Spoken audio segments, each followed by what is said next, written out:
Welcome to the UGA Scoop. I'm your host, Philip Dukes, aka Dukes the Scoop. Check me out on Twitter and Instagram at Dukes the Scoop, and make sure you hit the like and subscribe button. Also, if you want to support the channel, go to the description, become a subscriber, become a member.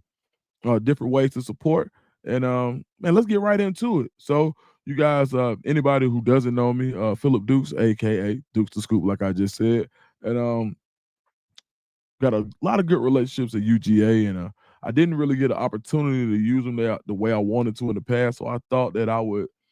I said, man, I get a lot of info at Georgia sometimes. I might as well go ahead and use it. So yeah. So right now on this channel right here, the Dukes the Scoop channel, I do cover Colorado. I cover the Falcons. I cover the Braves. Cover the Hawks. Cover Auburn. Where's the Auburn helm? You see it back there. And I'm also going to be covering Georgia. So whenever I get some scoop, and then sometimes we might just want to get on here and talk sometimes. So let's start talking about the two practices that have gone on so far in the spring. If you go to the message boards, you go to the different sites, you're going to see people that people have been hearing have been standing out. I did a little bit of digging myself to find out um, some of the guys who have been kind of popping so far. And I want to just talk about some of the things that I've been hearing about some of the early practices so far. It's only been two. You got to take everything with a grain of salt. But I got some interesting nuggets. Um, hold up, that didn't come out right.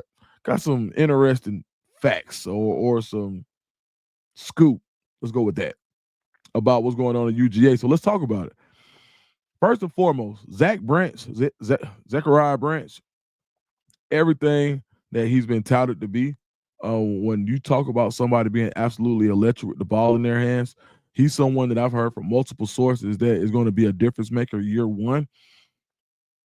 When you look at and there's you get all the running jokes about how many tunnel and bubble screens Georgia runs, but he's a guy that I don't think Georgia has had a guy with his capability in the short passing game in a while.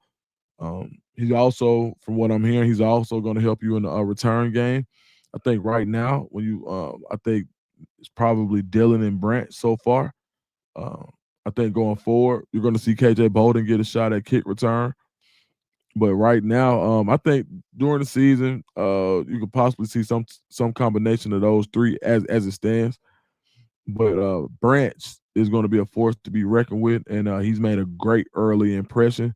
And I think it's not just his suddenness and his explosion, but his route running is better than advertised. Some people, when you get these players who are so explosive, sometimes it seems as if they can be labeled a one-trick pony. You can only give them the ball in space and all of the things of that nature. But this is a guy who, when I talk to DBs, they say, this guy has the total package and he's going to help. So even though he may not have prototypical size, I think that what he's able to do with the ball in his hands, he's already proven that he's an asset.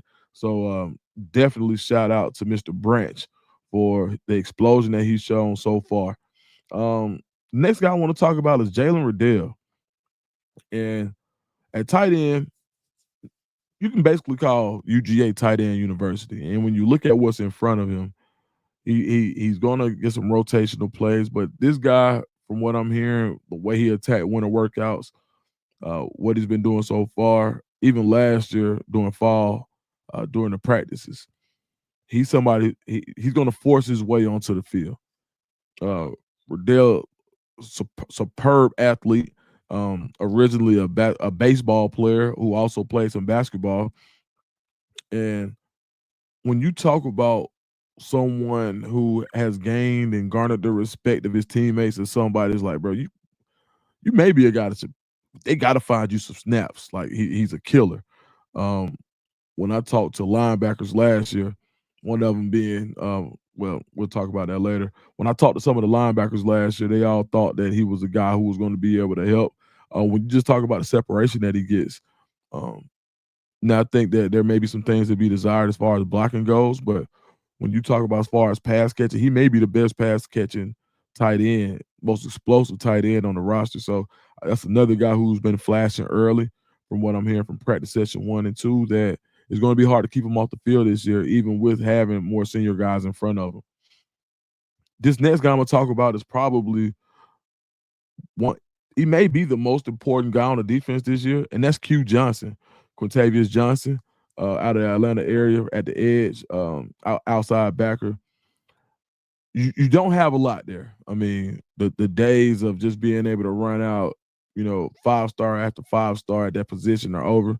Now you've got some really talented guys. You got Gabe Harris, who's hurt right now. You've got um, Isaiah Gibson. Um, you just moved the I forgot the name. Chris Jones just moved over there to that edge rusher type role. But Q Johnson is someone whose work ethic has shown so much that he's basically got the keys to the car at that position, where he's going to get every opportunity to win that job outright. And has been doing some good things. You want to have more than one guy, and Georgia is they're famous for having more than one guy there, but he has an opportunity to solidify himself as that guy, and he's gotten off to a good start so far. So shout out to Johnson. I'm also hearing Isaiah Gibson looks the part. Ellis Robinson is a guy who's going to push for that second cornerback job. Right now, Daniel Harris on the other side of Everett is someone who you will peg in as that number 2 corner. But Ellis Robinson is another guy who's going to push, and it's going to be hard to keep these guys off the field. Georgia has 4 starting caliber corners. If Ellis Robinson gets in the portal, he starts somewhere else. If DeMelo Jones gets in the portal, he starts somewhere else. This is an amazing problem to have. When you look at being able to mix and match and guys who have bought into the program where all you got to do is find them snaps. And I think that's what you'll see this year. But Ellis Robinson is a guy whose traits are flashing, and they're going to continue to flash. And I think this may be one of the most, like, Ellis Robinson and DeMelo Jones with another year of experience under their belt. With that experience, they came in a class that was one of the most talented classes in that secondary ever. So those two are going to push Harris, and you're only one injury or one sprained ankle, or there are so many things that could happen to put you in a situation that you have to play. So definitely, I want to say Ellis Robinson is a guy who's been flashing so far, and it is very early. But as we continue to get into these practice reports, hopefully he can continue to keep that up. Now, this guy here is probably one of the most, I'd say, important guys on the offensive line because of what he's going to allow you to do, and that's Bo Hughley.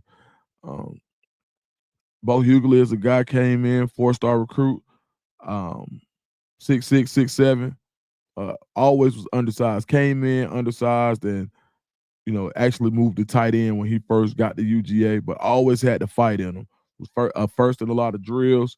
There were some rough times there, and he's coming to his own. Right now, he's weighing 307, 308. His frame looks like it's gotten bigger naturally, as well as him just taking his off-season regimen very seriously. And the reason that he's going to be important because if he can solidify that right tackle spot, you get Monroe Freeland back in the fall, or I'm not sure exactly when you get him back. He won't be participating in the spring. But when you get Monroe Freeland back, you got Michael Morris. You can slide him to the interior. And then Ernest Green is a guy who played tackle but wants to go back to guard. There's some NFL guys who feel like he may be a better guard than the tackle, so he does want to get some guard film. Now, you can always go outside in.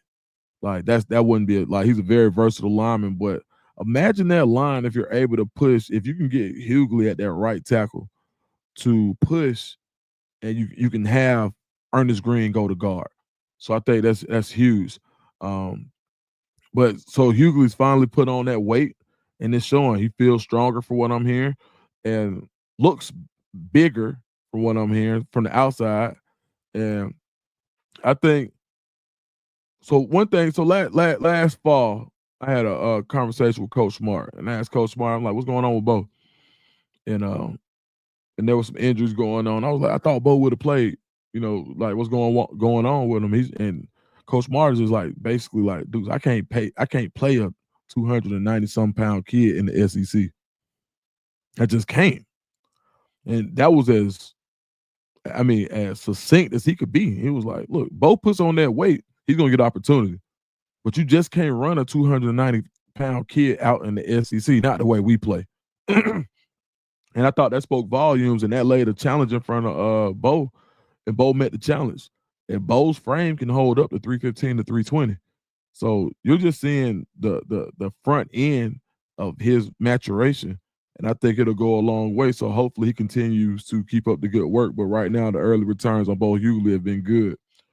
And speaking of the offensive line, Juan Gaston, the freshman from Westlake, he's gonna get his first look at guard from what I'm hearing. 6'8" guy, another one of those mammoth bodies, just like Josh Jackson. But Juan is going to get his first look at guard. So I think it'll be really interesting to see how he takes to that, because when you talk about the footwork that goes along with being a tackle, it's kind of hard for a freshman to replicate that. So if you got a guy who could just lean on you, and that if he could play with leverage at 6'8" on the interior, man, you're talking about a real mammoth line. Daniel Calhoun, being able to rotate guys. You need 3 tackles and you really need 3 guards. So if you had if you have a swing, and then let's just say you have a swing that can do both. So if you have a tackle rotation, let's just say you go Monroe Freeland, uh, just go Michael Morris, Bo Hughley, and then the guards you go Daniel Calhoun, Ernest Green, Juan Gaston. How sick would that be? And I'm not making projections at all. I'm just saying, just for conversation, just to think about that. So once again, UGA is loaded. I think the only deficiency that I would see will probably be right now at the edge rusher position. Linebackers are good again. The secondary is going to be good. I think it's just going to be up to the play callers, and I think just holding the team together on and off the field, keeping them focused. And I think you'll see UGA right back in the playoff, right back in the playoff conversation. All right, guys, that's a quick show for show 1. Look, if you like what you heard, be sure to subscribe. There will be more UGA information and news coming, and sometimes we'll just get on here and kick it and just talk sports about UGA, especially UGA football. We'll dig into the basketball a little bit, but until next time, make sure you hit the like and subscribe button. I am Dukes, and I am out.